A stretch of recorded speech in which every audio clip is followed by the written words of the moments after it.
Hi, everyone. So this will be the next page in your revision, in your writing notebook, in your LA notebook, where we take notes. Revision and goal setting should be the page. I have two little printouts for you if you were absent that you can add on to it. So revision and goal setting. The first thing we got to understand is that great writers understand the difference between editing and revising. Editing is when you edit, your overall piece doesn't change. Instead, you identify mistakes and you kind of fix them, like spelling, punctuation, and word order.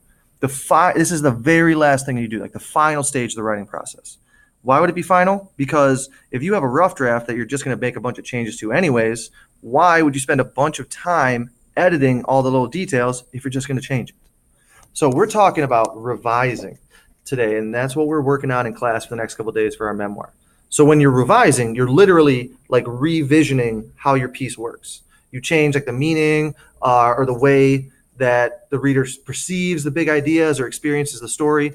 And this is where you do that radar, that replace, add, delete, and reorder, right? So you have to be a critical reader and kind of just choose which choices you want to, or choose which things you want to change.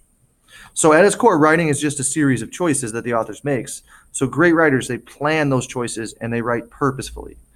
One way to write purposefully is to revise by setting specific goals, especially reachable goals, and then take action.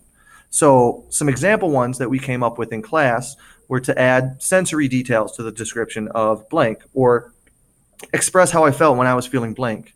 We also have talked a lot in class about getting more depth and zooming in further. We talked about using italics and bold purposefully, or adding dialogue, adding juicier words,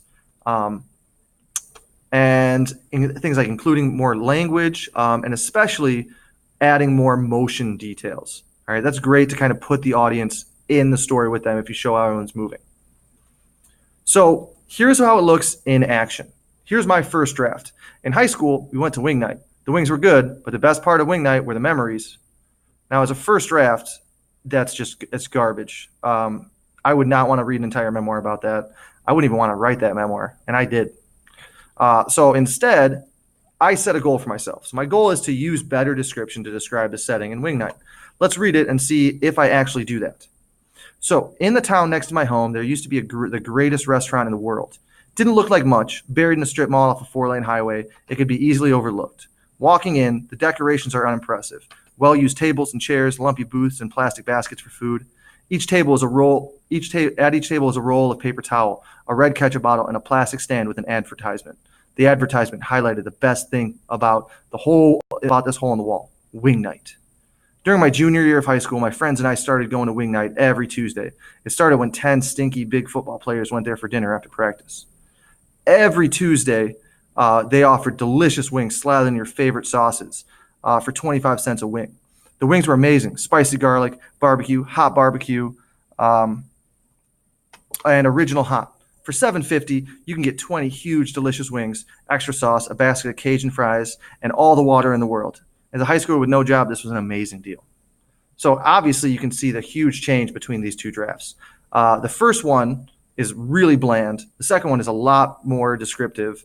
In this first paragraph, I'm describing the setting. And in the later paragraphs, I'm kind of describing wing night. Now, on your own, I want you to take a look at the next section from your notes. My goal is to describe a specific memory which shows the reader how close my friends are. So I want you to read that and think, did I actually do this? And is it better than the first draft?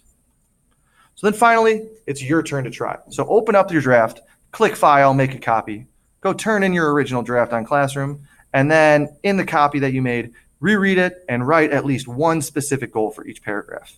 Add a comment on it, so highlight the thing you want to change and press Control-Alt-M, and a comment box should pop up. All right. Thanks for listening, guys, and